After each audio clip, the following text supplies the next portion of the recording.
प्रधानमंत्री नरेंद्र मोदी के संबोधन से पहले हर बार की तरह इस बार भी लोगों की एक्साइटमेंट बढ़ती रही। इसके बाद बीजेपी के राष्ट्रीय अध्यक्ष जेपी नड्डा के ट्वीट ने इसे और बढ़ा दिया। उन्होंने प्रधानमंत्री नरेंद्र मोदी के संबोधन से कुछ घंटे पहले एक ट्वीट किया और जनता से कहा कि ज़्यादा से ज़्यादा संख्या में वो इसे देखें। इसके बाद सभी को 4 बजे का इंतजार था। शाम 4 बजे प्रधानमंत्री नरेंद्र मोदी देश के सामने आए और उन्होंने पहले कोरोना के नियमों में लापरवाही का जिक्र किया। इसके बाद पीएम मोदी ने सरकार की तरफ से गरीबों को दी जाने वाली मदद की जानकारी दी। सभी लोग टकटकी लगाकर अगले मुद्दे का इंतजार कर रहे थे। तभी पीएम ने कहा कि वो प्रधानमंत्री गरीब कल्याण योजना को नवंबर तक के लिए बढ़ा रहे हैं।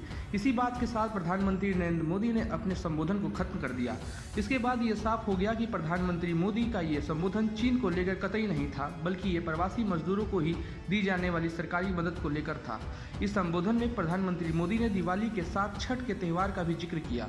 तो सवाल ये है कि क्या पीएम मोदी ने अपने संबोधन में छठ के त्यौहार का जिक्र बिहार चुनाव के लिए किया था? बिहार में इस साल अक्टूबर या फिर नवंबर में विधानसभा चुनाव होने हैं। इस बार कोरोना और लॉकडाउन के चलते लाखों लोग अपने अपने राज्यों को लौटे हैं। बिहार में भी करीब 20 लाख से ज्यादा लोग वापस लौटे हैं। ऐसे में इस चुनाव का एक बड़ा मुद्दा प्रवासी मजदूरों को रोजगार और उनके लिए राशन आदि की व्यवस्था है। अब केंद्र सरकार की तरफ से नवंबर तक गरीबों को राशन देने वाली योजना को बढ़ाया जाना और प्रधानमंत्री मोदी का संबोधन के दौरान बिहार के सबसे बड़े त्योहार छठ का जिक्र करना भी इन्हीं वोटर को साधने की एक कोशिश हो सकता है।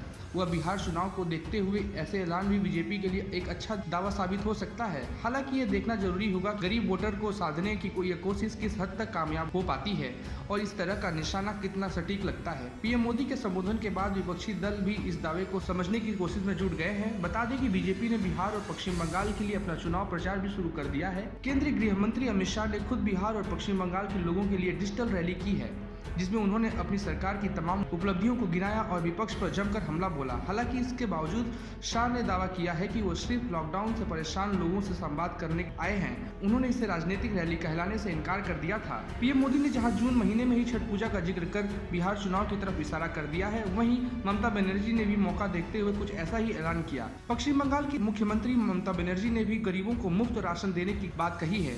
उन्होंने ऐलान किया है कि जून 2021 तक राज्य के गरीबों को मुफ्त में राशन मिलता रहेगा। पश्चिम बंगाल में अगले साल विधानसभा चुनाव होने हैं। ऐसे में ममता बनर्जी ने लॉकडाउन के बहाने गरीबों को राशन देने की योजना को बढ़ाते हुए वोट बैंक की तरफ निशाना साधा है। योजना को ठीक चुनाव की तारीख के आसपास तक बढ़ा दिया गया है। अब भले ही बिहार और पश्चिम बंगाल चुनाव पर फोकस करते हुए योजनाओं का ऐलान हो रहा है, लेकिन आखिर में जनता ही तय करेगी कि चुनाव में जनादेश किस पार्टी को देना है। हालांकि कोरोना को लेकर दोनों ही राज्य सरकारें सवालों के घेरे में आई थी। बिहार की नीतीश कुमार सरकार पर आरोप लगा था कि वो लॉकडाउन में अपने लोगों को घर वापस लाने के लिए तैयार नहीं है। वहीं पश्चिम बंगाल सरकार पर भी कोरोना टेस्ट और लॉकडाउन नियमों को लेकर आरोप लगे हैं। फिलहाल इस खबर में इतना ही। आगे भी देश दुनिया की खबरों के लिए जुड़े रहें जेड न्यूज़ के साथ। धन्यवाद।